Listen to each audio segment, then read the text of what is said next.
मोहब्बत से दूर रहें। इसका अंजाम अच्छा नहीं होता। ये इंतशार है। क्या वाकई? बिल्कुल।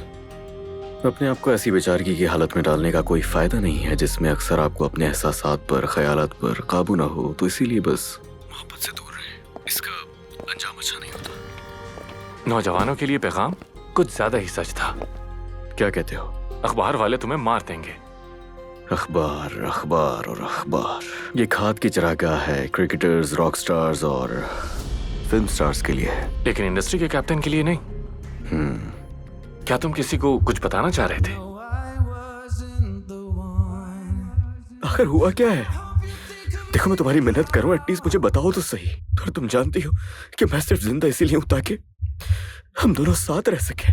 Maybe in another life we could have worked it out, but we got too close to the sun.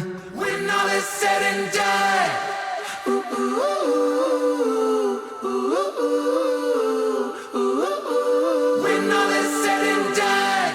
हाँ, हो भी सकता है।